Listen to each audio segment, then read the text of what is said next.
Hi, this is Jonny Kosmo, and you're listening to KAOS Olympia.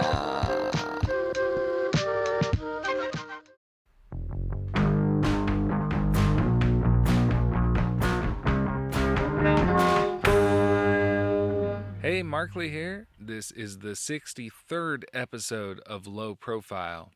So, a couple of years ago, my friend and former bandmate Nehemiah told me about this band he started playing bass for and thought they'd be a good match for this show.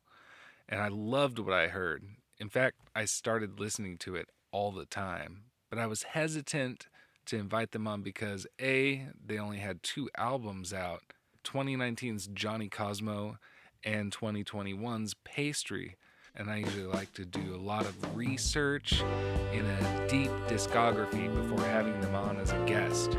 And B, I already had a years-old, overambitious list of dream guests who, to my pleasant surprise, kept accepting my invitations. But here's the thing, the more I listened to those 2 albums, the deeper the discography felt.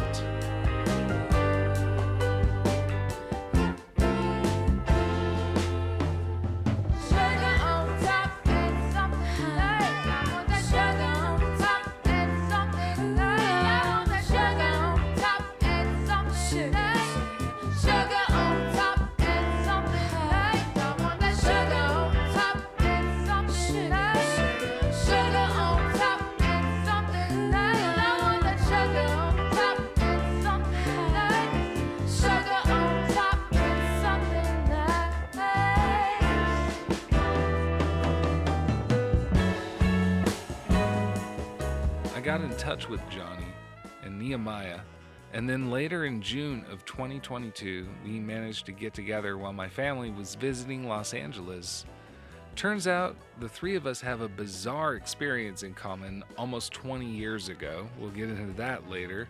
We also discussed Jonny's earlier days on the East Coast when he went by Johnny T, putting a little sunshine in your ears, talking about some sonic fondue, how Nehemiah got involved on bass, how much fun it is to play bass, the intersection of doing therapy and song crafting, and of course, the ideal burger.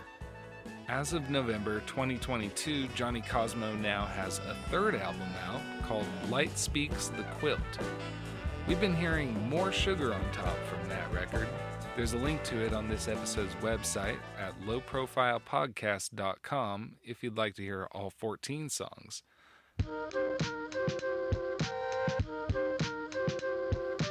Okay, you ready? Let's hang out on the porch. From Highland Park, I'm Markley Morrison, and this is Low Profile. I'm on the porch of Jonny Kosmo. What's up, Jonny? What's up?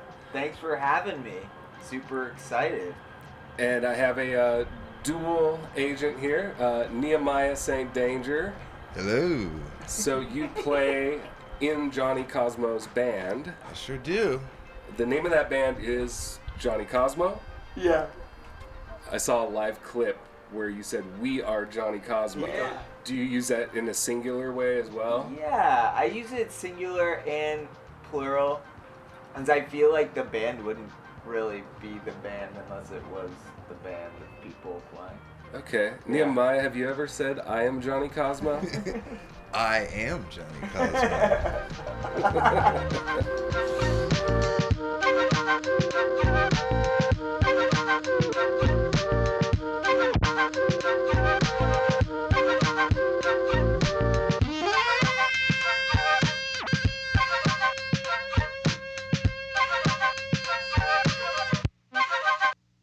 Before we started rolling, we all came to the realization that we all are previous employees of the bookstore bar. Ever heard of it? 3 different stores, Yeah. all around the same time, early oddies. I think it was 2003 specifically for me. I was thinking about it. Like 03 is when I worked there. I definitely was working there in 03, yeah. Same. Yeah. What was your role? I was a stock person. I definitely remember like unpacking a lot of magazines and like working that like cafe area. Okay. Like, How about you? I was working in the CD and DVD department. Oh, That's where I was too. that's where I wanted to be. Oh man, yeah. Yeah, they started me out there. So And, cool. I would come in really stoned and hungry, and Uh-huh. I would eat a lot of the Godiva chocolate that was sitting on the Oh counter. yeah. And then Those I would little get like chocolate bars. a blood sugar crash, and then I would just do a really bad job working. I remember, yeah, I was dirt poor when I was working there. Like Same here. some days I'd be pushing my Volkswagen Beetle halfway to work. And I would get there and be like, oh, I guess I'll sneak a few of these chocolate bars with the almonds because that seems like it's got some kind of protein in it. Yeah. And, that would keep me going. Ooh, we're getting a nice close-up recording of whatever Whoa. this thing is. It's like a. What, is that like a June bug? It's like a beetle bee. It looks like, Yeah. half bee, half beetle. Is this going to be the second time I get stung during an interview? Have you gotten stung before? Yeah, last time I did an outdoor interview, matter of fact. To the structural, you got the bee again. Get it by the microphone so everyone can hear it. Oh, it got me. Oh no. Oh no! Bit me. Oh no.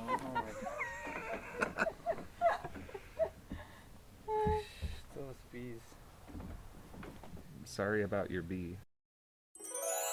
You know, one other thing I should mention, is I'm gonna be training to become a hibachi chef soon. No which way. I'm really excited about. Wow. Yeah, blend my love for food and sample art. Yeah. Just kind of, yeah, I'm really excited. My sister got me for my birthday like a 10-week lesson at Benihana to become a hibachi chef. Wow. So, gonna be doing that in July. Wow. I might just crash like course give in up the my whole hibachi career arts. as a therapist and just go hibachi. I mean, I could see myself doing it. Hey, that's a form of therapy too, man. Exactly. Onion volcanoes? Yeah. I mean, come on. Throwing shrimps in people's mouths? If you Oh, ever yeah. need to do target practice, I'm always available. Yeah, you got a big mouth too. It's a good place to start. I started playing music in bands like around the time I was working at Word. a little bit like rock and roll on the side. Like I said, I always had like a little Tascam cassette recorder, so I kind of always was messing with those, and I really enjoyed playing to like myself, like recording something and then like kind of jamming on top of it. Yeah. But, Where were you living back then? I lived in Northampton, Mass. Okay. And then I lived in Burlington, Vermont for about 8 years, and that's when I like really started playing in like bands and shows. Like by the Coat Factory. Right by the Coat Factory. Okay. The first show I ever played was at a house party on a place called Bradley Street, and I remember this specifically because I was so nervous. I was like, I don't know what's going on, but I showed up and there's just like, it was a massive party, like just a typical house party, playing in the basement. And during the band was called, at the time it was called Johnny T. It was Johnny T-E-A, like T. Uh-huh. And we're playing, and actually it's funny, like some of the people who are in that band I'm so close with and still play music with sometimes. And we're playing, and during our song, which wasn't even, we weren't really like a hard rock band, we were kind of playing like more like, it was kind of like funk music, a fist fight broke out like in the basement. Okay. And people were just like, it was like, at first I was like, are people mosh pitting? Like, what is going on? And then I realized that the pit that was created was just two people like literally fighting. So we just like kept playing. Like, and it was really odd. Yeah. And I just remember that was like the first show. And then, yeah, I played a lot of music in Vermont. And then I've lived out here for 10 years where I kind of have just been mostly like worked doing recording stuff. Opening the door, the parents know my name. La la la la la, seems to serenade. Falling down to the sun, me and my friends, one by one. I'm all out of questions.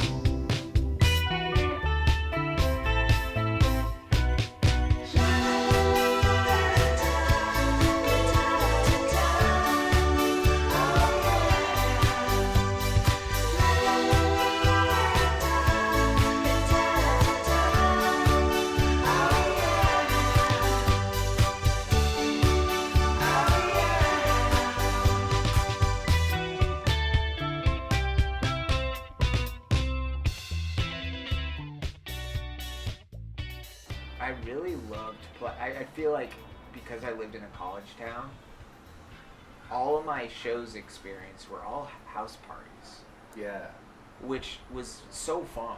that's the best way to It's the best. It's get- so great. comfy. I miss that. You know, Yeah. I miss that. And it's funny because I remember the first time I played a venue, I don't think I realized, like in my head, I built it up to be something. I was like, oh my gosh, we're playing like a venue. Like, holy shit. Like, this is so cool. And then I remember playing and be like, this is not cool, actually. This isn't as fun. Like, I had that experience of being like, this is nowhere near as fun as basement shows, you know? Which I still kind of feel like that's something that I wish happened more here. Specifically at my age, is like party, outdoor, it could be outside or whatever, just like shows that are like, yeah, less venue-ish. Yeah. Cool. Yeah.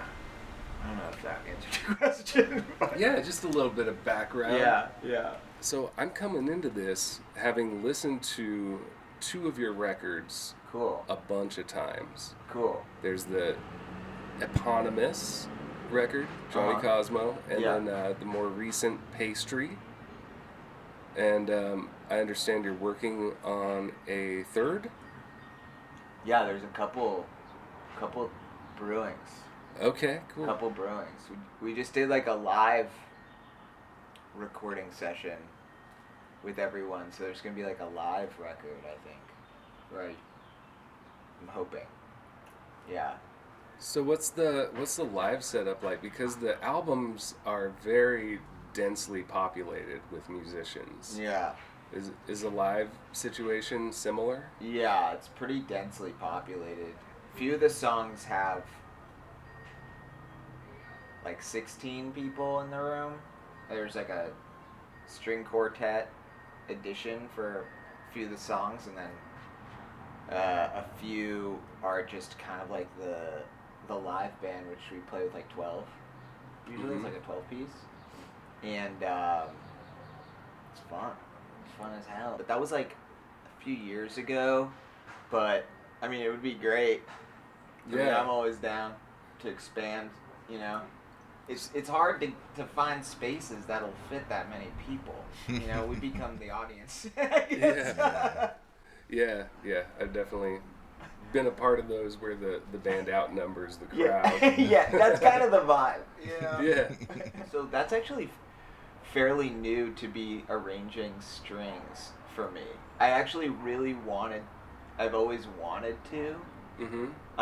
And I've done like a few arrangements for some friends' projects, but I don't think I really understood the possibilities rhythmically with strings. Like I think I always, just not coming from like a classical music background, I always thought of strings as like a very like kind of moody, like dronier type instrument. But then like I started listening to some older soul music and stuff where there's a lot of like plucking and like a Yeah. lot of like rhythmic runs, like, you know, and like ELO using those like extreme like in your face disco type rhythmic runs, and I was like, oh, I really want to try something like this. So that was kind of what inspired me to do more string Yeah. stuff. With Fool, as far as the arrangements goes, and kudos to, I did not realize that you did the string arrangements for that Oh, as yeah. well. It brought to mind for me like Isaac Hayes, Totally. Hot Buttered Soul, like that kind of vibe. Love that. Love. Yeah. I'm guessing you're a student of California soul. I love soul music. I mean, I'm just really into, I'm really into, like, anything that kind of makes me melt a little bit. You know, and I love funk music as well, and R&B, and I think that, a lot of my musical tendencies have been more, like, rock oriented in the past, and I feel like there was kind of a shift, I feel like, in my music, specifically when I released that first Jonny Kosmo record, was like, I really wanted to lean into, like, making music that aligned more with, like, who I am as a person. Mm-hmm. And I think there was always, like, a conflict of, like, trying to create, I don't know, like, it took me a while to kind of find my feet as an artist, because I feel like so much of my mind was looped into, like, trying to be something that I'm not, and I like making feel good music, because Yeah. I like life. I love life, so it's like giving myself permission to write, like, happy songs was, like, a huge thing for me. Like, it was really anti what I thought art should be for a long time. And I think now it's just more like honoring wherever I am in the moment. I just feel like sometimes songs don't allow for, like, the fluidity of life in general. So, like, I feel like once they're created, there's, like, so much more possibility that I realize afterward there could be, yeah. Word. So were you doing like more of like a power violence type music before this, or like what's? Yeah, before this I was more like Slipknot. Uh-huh. It's like Godsmack, and then I kind of went into the Isaac Hayes direction. Yeah, yeah. Like, you know. A little bit of sunshine on that. Yeah, Sour just throw a soul. little sunshine on that. You mentioned ELO, which is something that I definitely thought of when I hit play on your first record. Yeah. Which was the second record I heard. Yeah. I didn't. Yeah, I hadn't heard that until actually just a few weeks ago. Thanks for sending me a copy. No problem. Covered in happy face stickers. Very appropriate.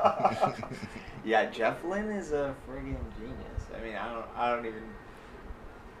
I saw ELO perform like 4 years ago here. Oh wow. And I went on a whim. I was kind of like, do I really want to go to this? Like, it's like maybe just like a dad rock thing. Like, I didn't know what to expect, and I stand firm that it's like one of the top performances I've ever seen in my life. Like, the band was incredible.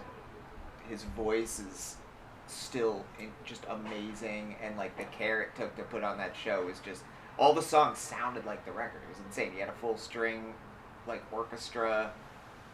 It was insane. So it was, like, really inspiring. I was like, oh, I want to, like, have a massive band, too, if I can. Yeah. Yeah. Well, I think you pulled it off. Yeah. Trying. Yeah. Let's hear a little bit of that.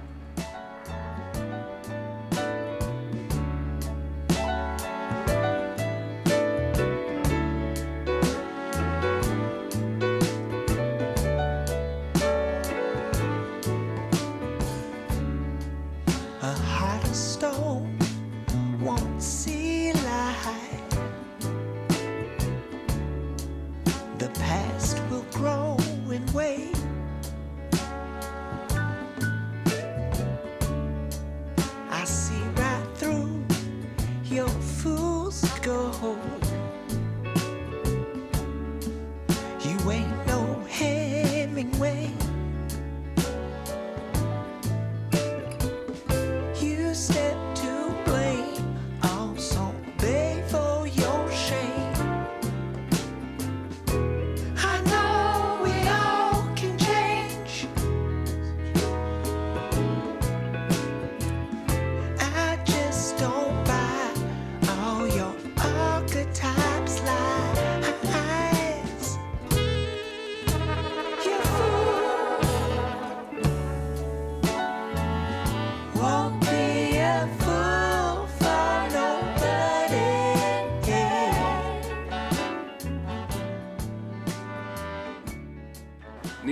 how did you become involved with this gentleman to my right? Well, Johnny needed a bass player for a show, and I had not been performing very much because I worked a lot. And he just so happens to be so organized that he hit me up with enough time for me to figure out how to get the time off from work. Now I'm addicted. It's the most fun band I've ever played in. Oh, that's Nice. cool. And we've played in a number of bands together. That's so true, That's yeah. almost comes across as a diss. That's funny. Full disclosure. I mean, you know, I try to keep them well fed with the grill going. You know, I cook them shrimp, so it's not really fair. Yeah. No one can really, you know, when shrimps are being made for your band, that's how you can keep them coming back. It is quite an upgrade from hot dogs. Yes. I'll say Yes, that. I'm afraid so. Oh man. So wait, are you a barbecue guy? I love barbecue. Yeah. I love food in general. I'm kind of a food freak. I get that vibe. I do want to talk about your music videos a little bit. I like, to what extent are you involved in the visual elements of those? A lot. A lot, Like, okay. I'm pretty hands-on about the video. Honestly, there's one. So I worked with on 2 of the videos. The one for Fool and the one for Jessica Triangle on the first record. I worked with my friend Kevin, who makes amazing music videos and like is a dear friend, and I feel like we work really well together, and we, so the visual elements is like, I don't really know what I'm doing video wise, so I try and like, I'm also very like up for all sorts of ideas, but I do have like, I'd say like a lot of the video ideas I have come between like me waking up in the morning and like when your mind is kind of squishy, and I'm like, oh, that would be cool, but otherwise it's like hard for me to imagine the idea of video in my actual life. Like I think more in a musical way, so it's like really weird to think of visual accompaniment to music for me. Yeah. But like in the squishy space of like waking up, I usually come up with ideas. Like the one for Fool with that like, you know, weird creature. Like I was like, oh, wouldn't it be funny if I like met some sort of weird creature that was created by my friend Peter, who's also a genius, and like we just kind of hung out. And like the dancing piano keys. Oh yeah. Like so very like old school Hollywood. Okay, that one I will totally. That one was not as much on me. I actually had a completely different idea for that video, and we had planned it out and everything, and then they were just like, it was like maybe 10 days before we were supposed to shoot it, and they were like, we just want to let you know that like this idea is really great, but in actuality we're realizing it will cost a lot of money to pull off. And I was like, oh, I don't really want to do that. And they were like, but we have this other idea that's could be really cool.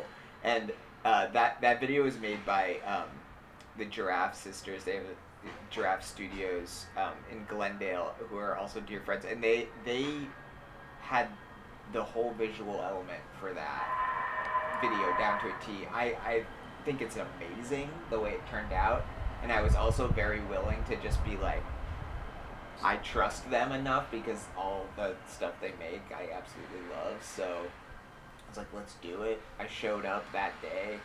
I had to find friends who were, 1, free that day, and 2, were willing to wear a white like unitard suit. Unitard. Yeah. And I'll tell you what, I was surprised how many people, like, it was kind of hard to find people who were willing to do those 2 things. Oh, wow. Like, not it was like hard, but it was just like the unitard, like some people were just like, I can't do it, and I'm like, that's okay.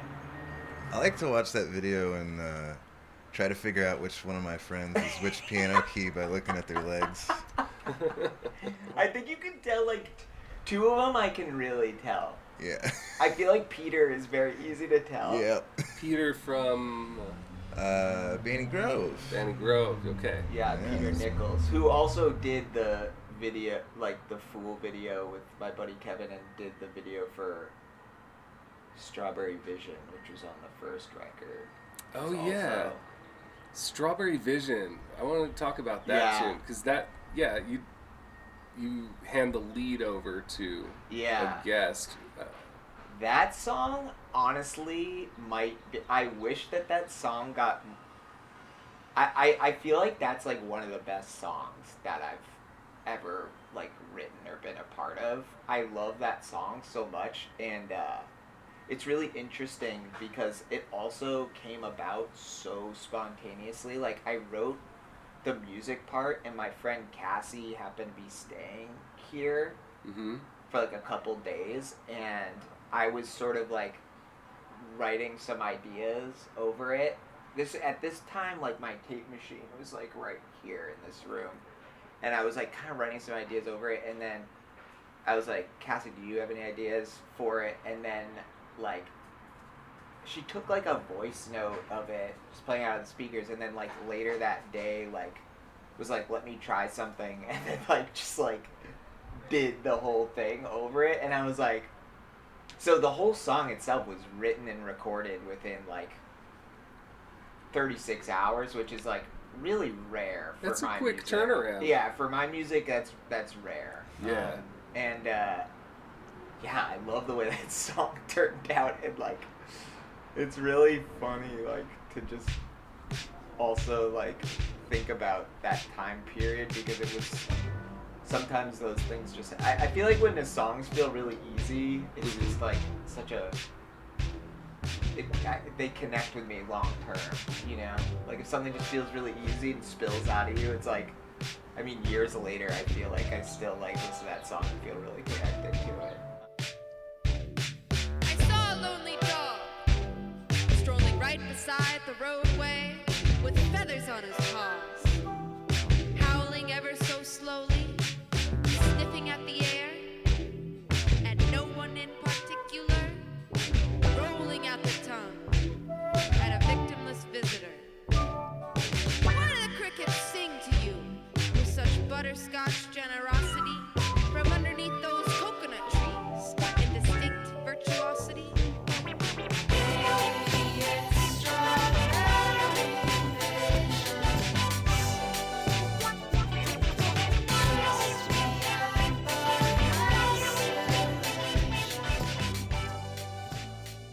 She goes by. I'm recording. On the recording, Casey Rabbit, Casey Rabbit. which is Cassie Carlson, and she has a band called Gorilla Toss, Okay. which is an amazing band. She displays more range in her vocals than most people who do sort of a Yeah. singing part. Yeah. She's all over the place Yeah. for a vocal part that doesn't have a melody. One of the birds cahoo to you, mocking the sound of cellophane, slowly escaping into the air to slide underneath my window pane. Totally. Well, my idea for this song was, like, I wanted it to be like a psychedelic, funky nursery rhyme. Like I wanted it to have, like, a nursery, like, rhyme type of feel, where it's like a story song, but, like, also kind of funky, and, like, hints of, like, Sesame Street in it, which has always been kind of a huge inspiration for my music. And historically funky and psychedelic. Hell yeah. Yes. Yeah. Sesame Street is the shit. I just watched this documentary on Sesame Street. I didn't even know that much about it, but it's really wild history, and super cool show. Yeah. Yeah. So you record mostly on tape? Is that Yeah.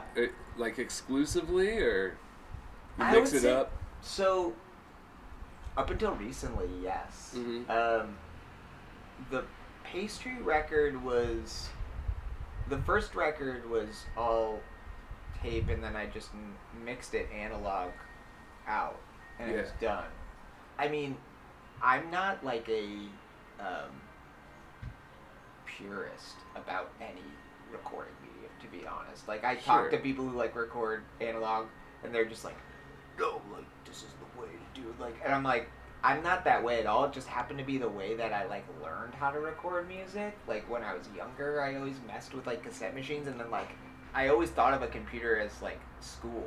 Yeah, use it to Like- compute. Yeah, use it to write like word stuff. So I like never really like thought of a computer as a recording device for me. So I like up until recently when I got an interface, I had like a little bit of a feeling of like, oh, y'all been cheating a little bit. Like I was like a little bit like, whoa, you can just like turn the volume down like that easily. Like I felt kind of like, and I'm just like, where have I been?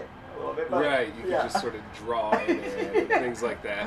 It does Yeah. feel like cheating. Yeah, I mean, it's not coming like from cheating, but it's just like, I just was like confused that all the possibilities that were available.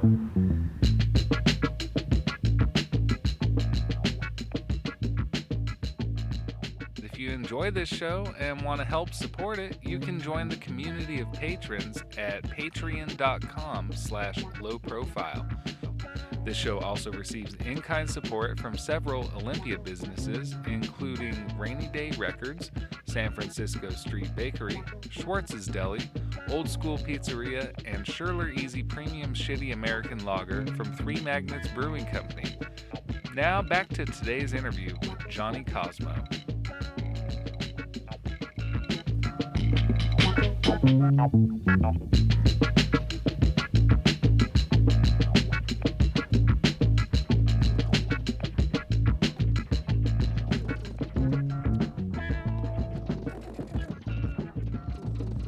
A heavy element in all your recordings, and probably like the first thing that drew me into it is just wah wah on everything.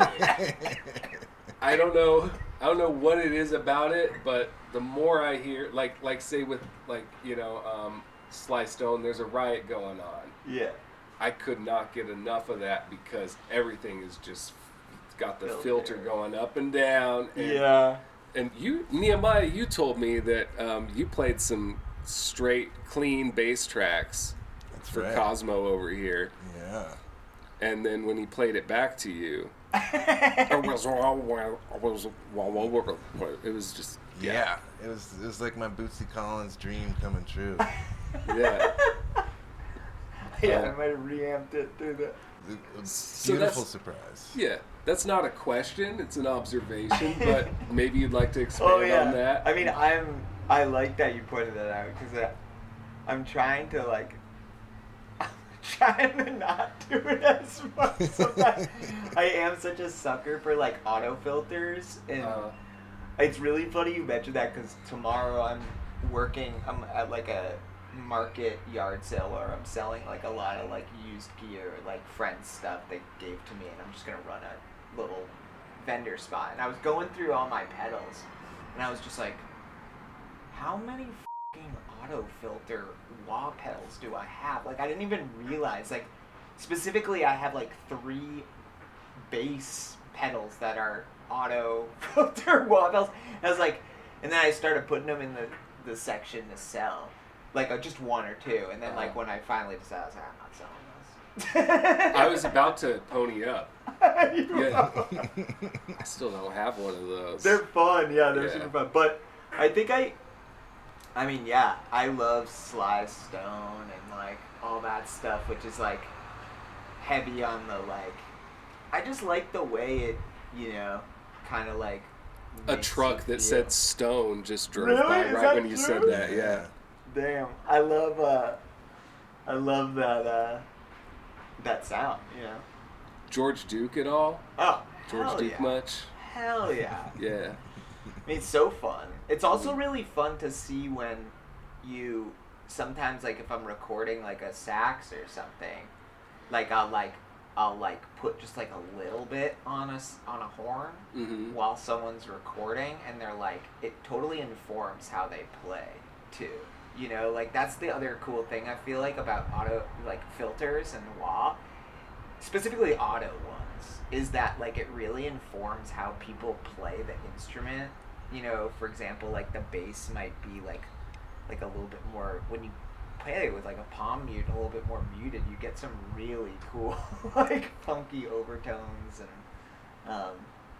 yeah. I just also feel like wah sits really good with like the lyrics I write or like the like yeah. So like I'm just like into that zone. It's good for the positive vibes. Yeah.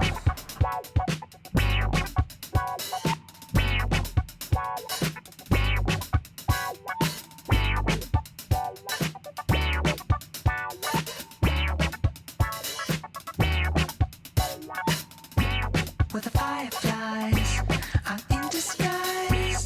The psychology's been a part of me that I fossilize. Dissecting out the artifacts for below. Feel the glow. When the shadow comes to greet the sun, I get a heart attack and a broken back 'cause it weighs a ton. Bug magic just to peel away from the smoke. Greet your ghost. To feel tonight. We're gonna learn to feel tonight. We're gonna learn to feel tonight.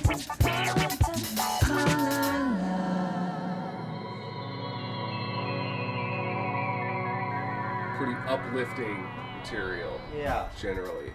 And I'm wondering if that ties in at all to your profession of choice.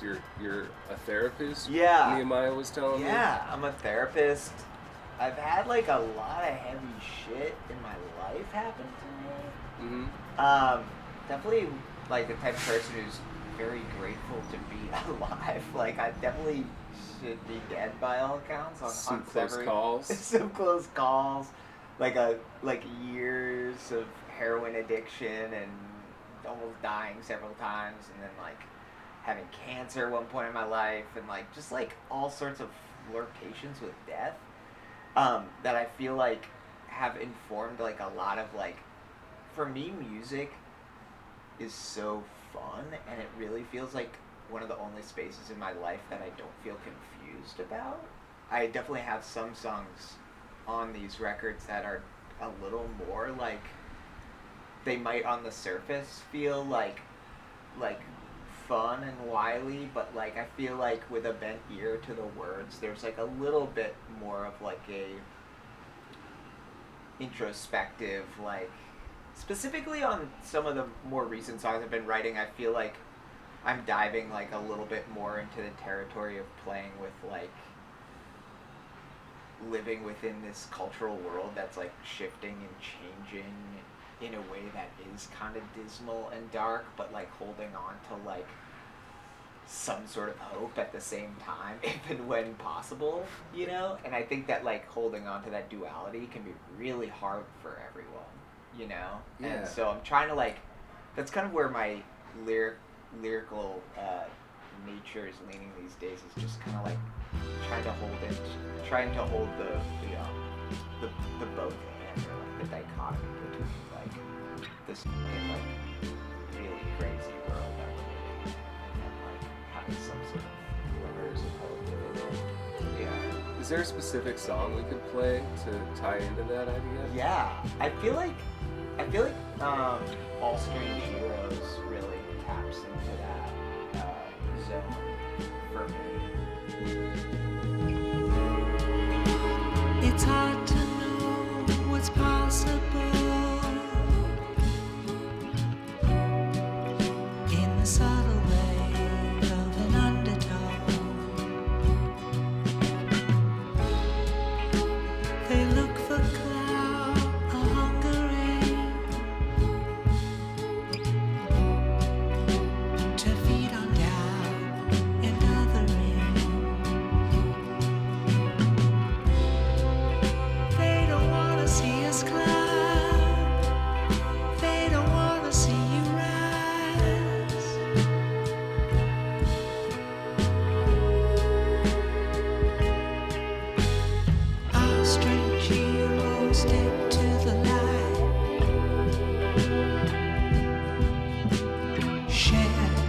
love, the heart is your queen. All your politicians, put your egos aside.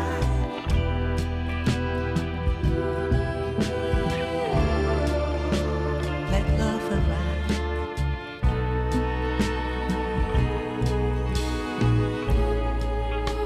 They preach the norm as practical, but I prefer the magical.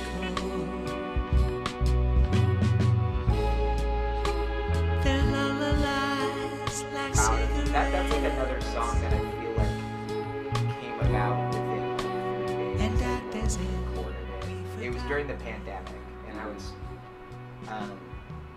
I wrote it really quickly, and I feel like the words for me are like really like quintessential, like how I would really want to embody like life, like acknowledging all the like shit that's going on, but also acknowledging that like sometimes there's other sorts of narratives that don't get as privileged, and like pulling those forward, and then wondering about the possibilities of like that under like a community element.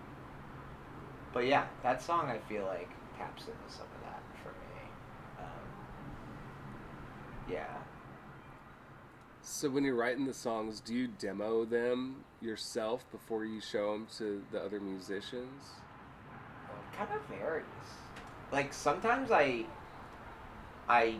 like the demos. Like with All Strange Heroes, like I recorded all that. I think I played everything on that one, like the drums and everything. And originally I wanted it to be a demo, and then I kind of liked the way it sounded, so I just kept it.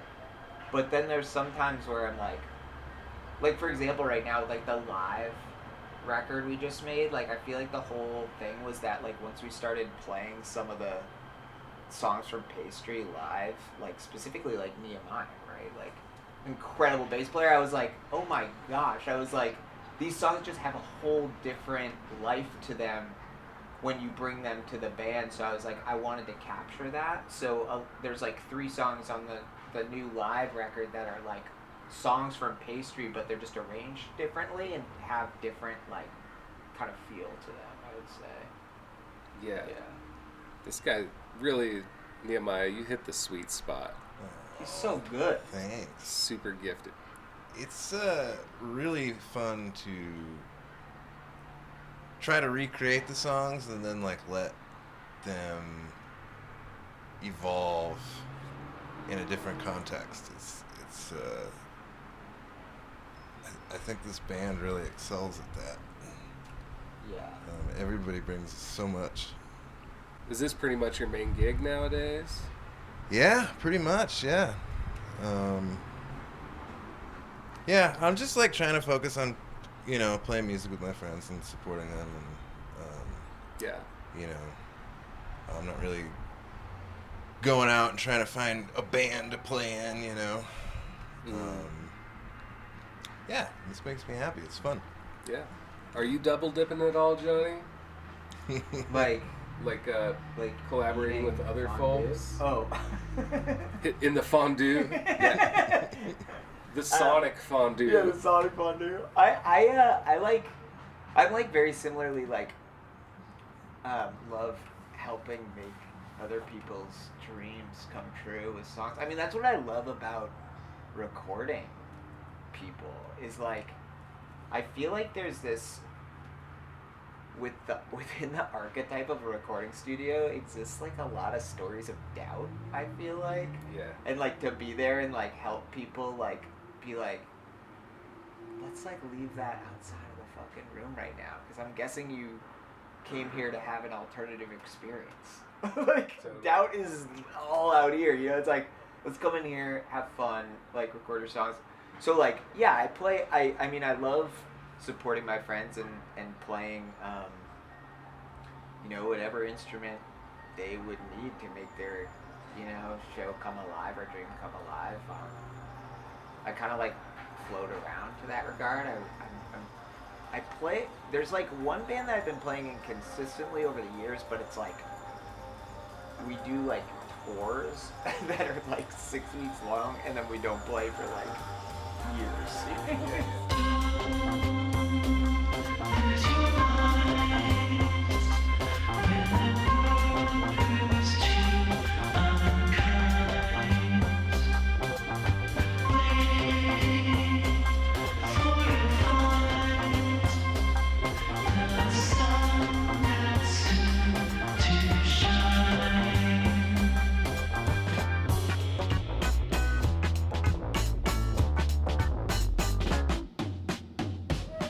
That band is called Mr. Elevator, and the guy who writes songs for that band, it's a really fun band to play, and I play bass, and it's like just synth, bass, and drums, so there's no guitars in it at all, which is kind of refreshing. Is that your main axe? I'd say like, What's your comfy spot? my comfy spot is like piano and guitar, I would say. Okay. But I'd say like lately, I've been writing on bass.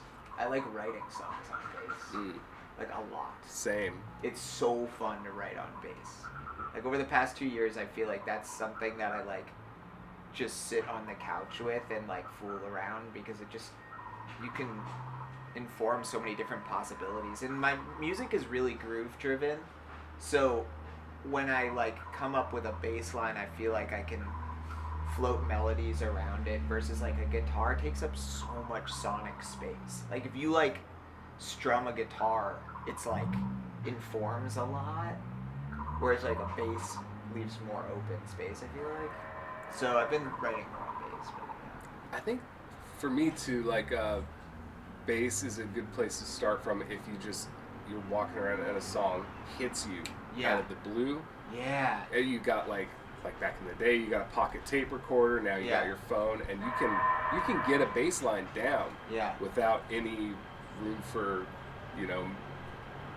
like what's going on here.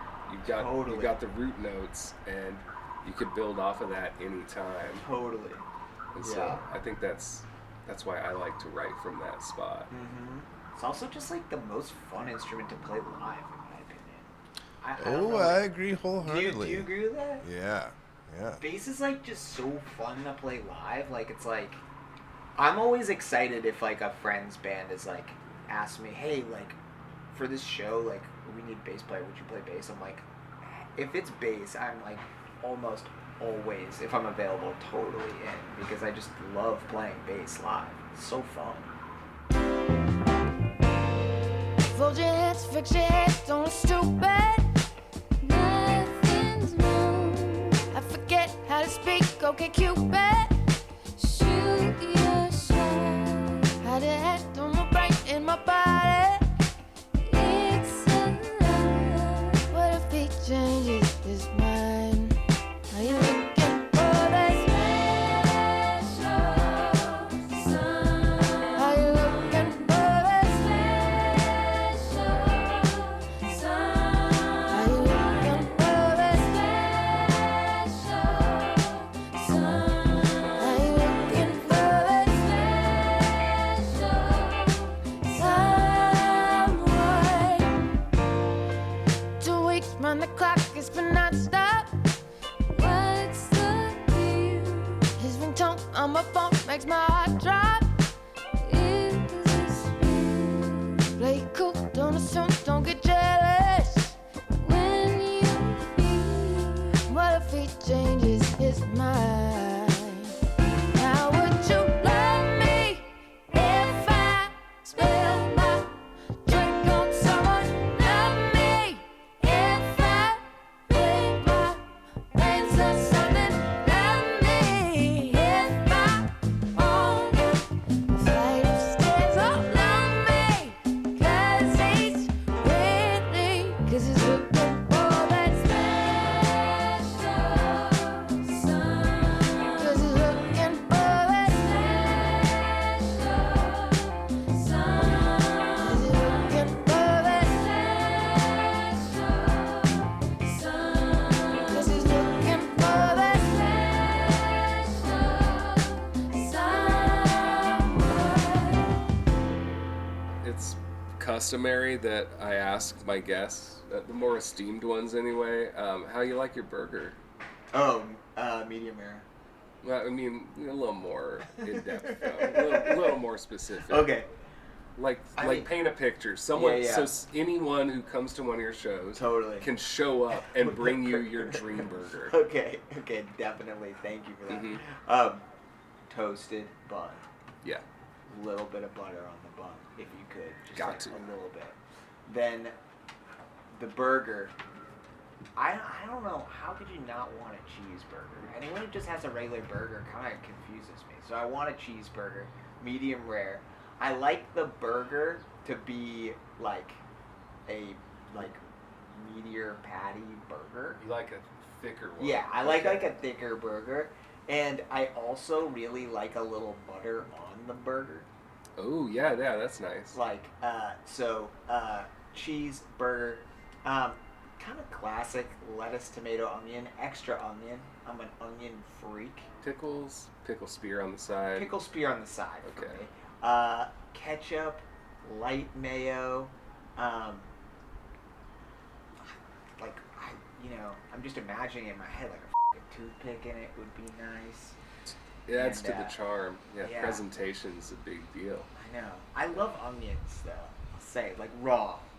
Okay, Raw. okay. Actually, it's funny. There's a taco truck across the street on Saturdays, and they call me Senor Cebolla, which is Mr. Onion. Yeah. Because I fucking love onions so much. I ask them for onions all the time. And they call my dog Cebollita, little onion. Either one of those would be a great album title. I know. I'm thinking about it at some point. I used to trade. They'd give me tacos on Saturdays, and I'd give the daughter piano lessons. Oh, wow. Yeah. Ooh. And we were doing that for a while, and then. Then she got too good. Yeah. Then now she's at Walt Disney Hall. Yeah. But that's my burger, I would say. I mean, maybe even like, the pickle spear, some fries on the side sounds good to me.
I think this is the part where I'd like to thank both of you. Thank you. Yeah, thank you so much. Yeah. So glad you came over. Thanks for providing this beautiful porch. And what's the best way for the listener to find your stuff? There's a Bandcamp page or there's a website that's JonnyKosmo.com, which is JonnyKosmo.com, and that has links to everything. And then there's Bandcamp and all that stuff. But yeah. All right. And for all the videos on YouTube. All right, and we'll link all that on the page for this episode on Low Profile Podcast as well. Nehemiah, you got anything you want to plug? I kind of want a hamburger. All right. Sometimes friends end up being just the last thing you know. Sometimes truths vary depending on the day. Story so it goes. Honestly, nobody knows. Jelly bean cherry has a side I'm slowly coming to find.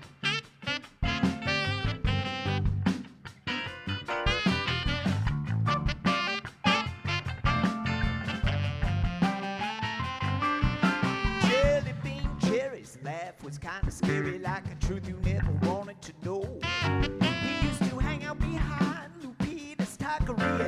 Silver Lake and Alvarado. Jerry was a simple guy, shady on the slide. When candy came around, jewelry could be found on a sugar high.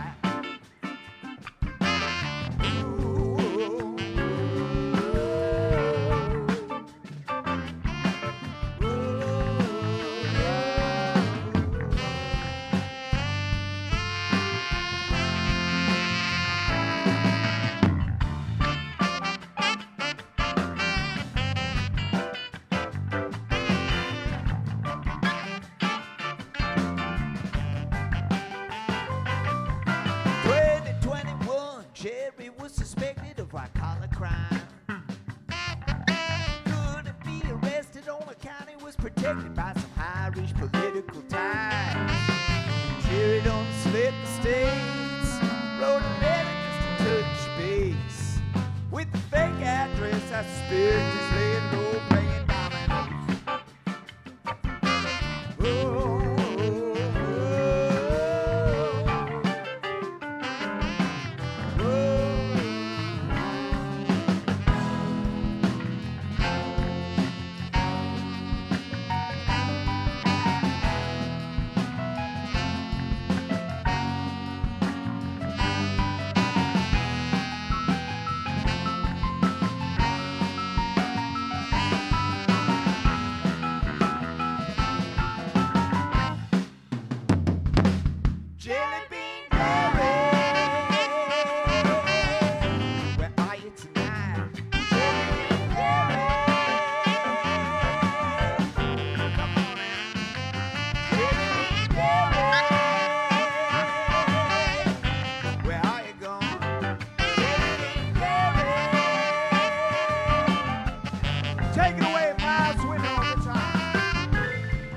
This has been the 63rd episode of Low Profile with the band leader Jonny Kosmo and bassist Nehemiah St. Danger, recorded in summer 2022. Right now, we're hearing a live recording of their song Jelly Bean Jerry, taped by Andrew Ebright at Cryptotropa Bar in Olympia, Washington, earlier this year.